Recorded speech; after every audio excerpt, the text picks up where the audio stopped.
हैं। अगर मैं इन दोनों को टच कर रहा हूँ पेल्विस के लेवल पे, यस, ये दोनों, ये भी मुझे ऑलमोस्ट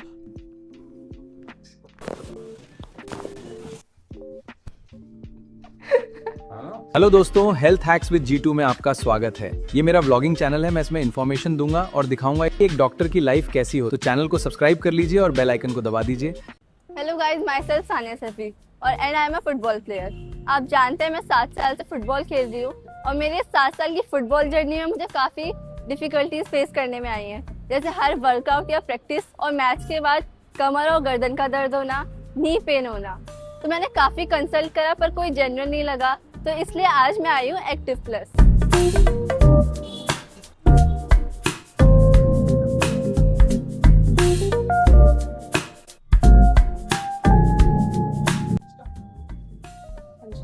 मेरा डॉक्टर जीतू के साथ अपॉइंटमेंट था आज। Okay, let me check. ठीक है, चलिए। क्या नाम है आपका? सानिया सैफी और मैं फुटबॉल खेलती हूँ। तो हर वर्कआउट, मैच या प्रैक्टिस के बाद ना मेरी बैक में पेन, रनिंग करते वक्त, और गर्दन में पेन और नीज में पेन होने लगता है। तो आप हफ्ते में कितनी बार फुटबॉल खेलते हैं? कितने घंटे एक बार प्रैक्टिस करती हैं? एक दिन में 3-4 घंटे। 3-4 घंटे। और शाम को आप रिकवरी के लिए क्या करती हैं? कुछ नहीं। कुछ नहीं करती। 3-4 घंटे खेलने के बाद आपको लेग्स पेन करते होंगे, बैक पेन करती होगी, है ना, और कई बार चोट भी लगती होगी। तो रिकवरी के लिए आप कोई आइसिंग वगैरह नहीं करते? नहीं। मसाज वगैरह कुछ नहीं करते? और आप स्टूडेंट भी हैं, तो स्टूडेंट के लिए तो पढ़ना भी पड़ता होगा, बैठना भी पड़ता होगा, तो आपकी बैक ओवरऑल भी टाइट है। खेलने से पहले वार्म अप करते हैं, एक्सरसाइज करते हैं, वो सब आप चीज़ें करते हैं। और कितने सालों से आप खेल रही हैं फुटबॉल? 7 साल से। 7 साल से। नाइस। और किस लेवल पे खेलती हैं? नेशनल खेलती हैं। नाइस। तो आइए आपका एक बार चेक कर लेते हैं, आपका फुट असेसमेंट भी कर लेते हैं कि आपका वेट डिस्ट्रीब्यूशन, आपके आर्चेस कैसे हैं। We can help you out.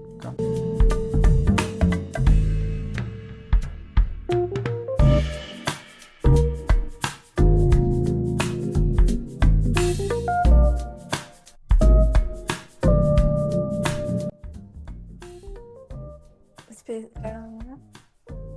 We बनाएंगे इस तरह से। कुछ चीज़ें मैंने देख ली हैं सानिया। आपके नॉर्मल पैर इस तरह का होता है, वो इसलिए ज़रूरी होता है कि पंजे पे भी वेट आए, एड़ी पे भी वेट आए और बीच के पाँव के हिस्से पे भी वेट आए।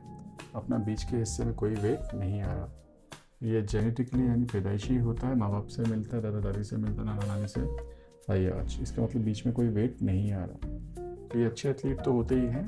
इनिशियली हो सकता है थोड़ी सी कोई इंजरी हो लाइफ में। अगर इंजरी नहीं होती है तो जनरली इन लोगों को 40-50 साल के बाद ही दिक्कत आती है। अभी तो आपकी स्ट्रेंथ अच्छी है, ज़्यादा पता नहीं चलता, लेकिन इंस्टेबिलिटी का मतलब ये होता है कि बीच में कांटेक्ट नहीं, यानी कि टायर, पाँव को अगर टायर समझेंगे तो टायर की तरह ज़्यादा हवा कर देंगे तो ग्राउंड से वो कम कांटेक्ट में रहेगा। उसकी वजह से इंस्टेबिलिटी आती है ना।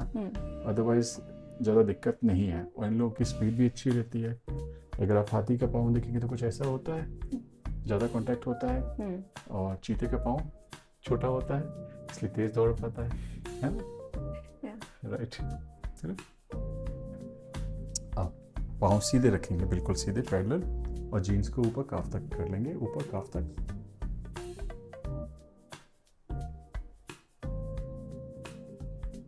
ओके, नी बेंड करेंगे, नी बेंड थोड़ा सा और।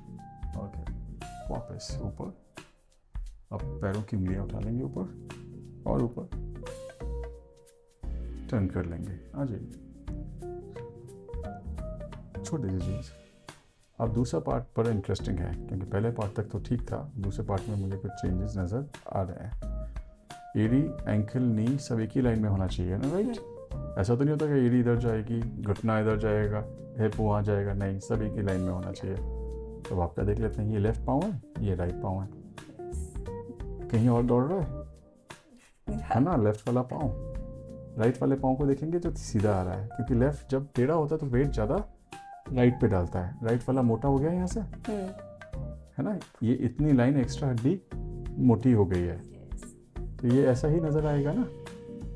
लेफ्ट पाँव टेढ़ा, राइट पाँव सीधा। Yes. ये है आपकी रियल प्रॉब्लम, Okay. है ना। Yeah. पेल्विस रहेगा, शोल्डर ऐसा रहेगा।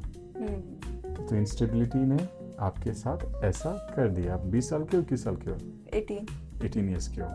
तो ये इतना आपके लिए 18 ईयर्स पे कर दिया। अगर आप सोचोगे आप एक्सरे कराओगे तो आपका एक्सरे चेस्ट भी, स्पाइन भी ऐसा नज़र आएगा, क्योंकि अभी विजिबल नहीं, क्योंकि आप यंग हैं, Yep. है ना। अब पहली फोटो को खड़े रहने की बोलते हैं, दूसरे को चलने की बोलते हैं। चलते समय आप सीधे हो गए, ऑटो करेक्ट हो गया, Yes. तो आपको चलते समय, दौड़ते समय कोई दिक्कत नहीं हो रही है। खड़े रहोगे अभी आधा घंटा, दर्द होना Start. स्टार्ट हो जाएगा। ऐसा ही होता है। Yes. अब ये डिफरेंस देखो, राइट वाला पाँव अभी भी थोड़ा सा अंदर की तरफ जा रहा है ना, है ना। अब राइट का साइज देखो और लेफ्ट का साइज देखो। लेफ्ट वाला ज़्यादा मोटा हो चुका है, हाँ. है ना। अभी नीचे लाइन हल्की सी कहाँ आ रही है? लेफ्ट वाले पे ही आ रही है ना। तो थोड़ा सा वेट राइट लेफ्ट की तरफ ज़्यादा आ रहा है, इसलिए मोटा हो गया है। Okay. इसको आगे फ्यूचर के लिए बचाया जा सकता है, वरना आप कहोगे कि मेरी दादी नानी किसी के भी घुटनों में दिक्कत थी, है ना। हाँ. तो वो उसका कारण आपके ये हाई आर्च हैं, ये एंगुलेशन है। अगर हम आपको पाँव के अंदर सपोर्ट देते हैं पहनने के लिए तो वो दिक्कत नहीं आएगी, Okay. बैलेंस रहेंगे। वरना आज लेफ्ट में है, एक साल बाद आओगे तो राइट में तो है ही टेढ़ापन, लेफ्ट में भी टेढ़ापन आ चुका होगा। तो फिर टांगे इस तरह से गोल होना शुरू हो जाती है कि सही टाइम पे ये सारी चीज़ें कर ली जाए। Okay. ईमेल डाल देंगे, आपके पास ये रिपोर्ट आ जाएगी।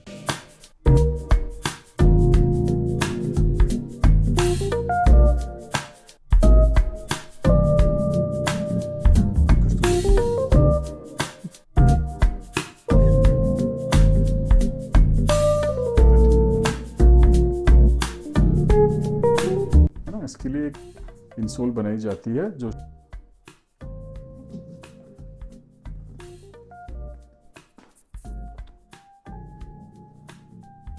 रेडी। तो फेस नीचे करेंगे, हाथ साइड में रख लीजिए। हम पहले आपके पंजों से स्टार्ट करते हैं, देखना, है ना। देखिए ये एड़ी अंदर जा रही है, यही हमने असेसमेंट में दिखाया था, है ना। ये इसी चीज़ की का कारण है ना। अगर सीधा रखें तो ये अब सीधा हुआ है, थोड़ी देर बाद ये वापस एड़ी अपने आप से नेचुरली ये अंदर करेगी। ऐसा ही फील हुआ, जी. है ना। Yes. तो जब ये अंदर गया है तो ये नी भी अंदर की तरफ जा रहा है, इस तरह से रोटेट हो रहा है, और जैसे ये रोटेट हो रहा है तो ये ऊपर की तरफ इस तरफ फॉल करेगा। ये है इसका प्रॉब्लम।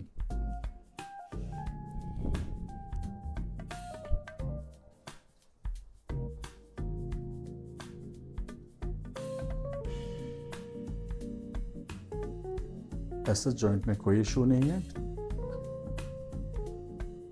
अगर मैं इन दोनों को टच कर रहा हूँ पेल्विस के लेवल पे, यस, ये दोनों, ये भी मुझे ऑलमोस्ट हल्का ही थोड़ा सा ऊपर नीचे लग रहा है। देखिए यहाँ पे आके देखिए अमन, ये जीन्स की धागा है, ये यहाँ पे है, ये राइट नीचे है ना,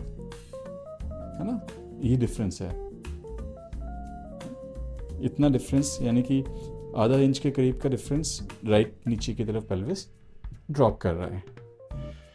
अब ये एल्बोज का देख लो। अगर आप एल्बोज देखोगे, ये लेफ्ट वाली एल्बो थोड़ी सी ज़्यादा नीचे कंपेयर टू राइट वाले एल्बो से, इस तरह से बॉडी कॉम्प्रोमाइज़ कर रही है।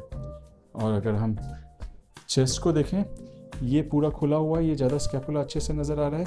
यहाँ पे ये डिफरेंस नज़र आने लग गया है, स्पाइन में चेंजेस हो रहा है कि ये ज़्यादा चौड़ा है राइट वाला लेफ्ट वाले के कंपैरिजन में, है ना। अब मैं आपको नेक भी चेक कर लेता हूँ। यहाँ कोई टाइटनेस है? Yes. अब मैं पहला एडजस्टमेंट करता हूँ, आप फील कीजिएगा, रिलैक्स,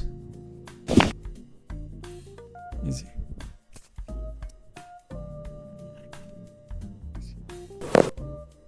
आप मेरे को टर्न कर दीजिए।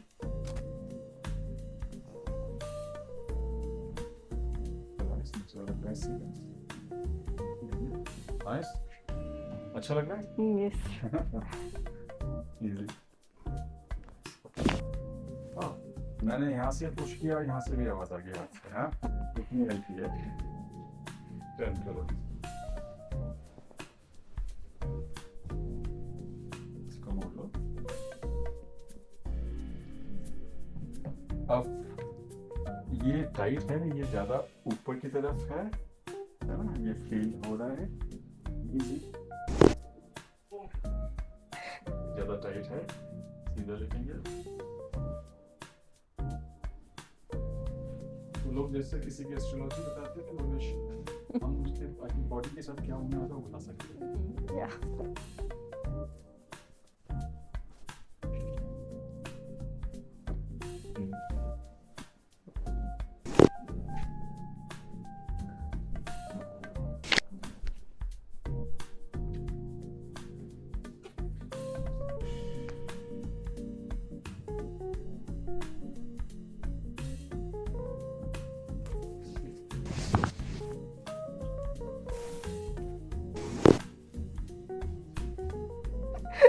हाँ, नाइस। Yeah.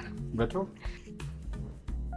अपना एक्सपीरियंस बता दो कैमरे पे कि तो फाइनली ट्रीटमेंट डन हो गया है और जैसा आपने देखा मेरा फुट अलाइनमेंट हुआ था, उससे मुझे काफ़ी मेजर बातें पता लगी, जैसे मेरा एंकल और मेरे फुट के बारे में। उससे पहले कंसल्टेशन के वक्त डॉक्टर जीतू ने मुझे वो बातें बताई थी जो मुझे आज तक पता ही नहीं थी। और ट्रीटमेंट के बाद मुझे काफ़ी रिलैक्स फील हो रहा है। हाँ, प्रॉपर रिलीफ अभी नहीं मिलेगा, डॉक्टर ने बोला है 3-4 सेशन के बाद मुझे रिलीफ मिलेगा। और लेकिन काफ़ी अच्छा फील हुआ और मुझे पता ही नहीं लगा कि कितनी जल्दी ट्रीटमेंट हो गया है।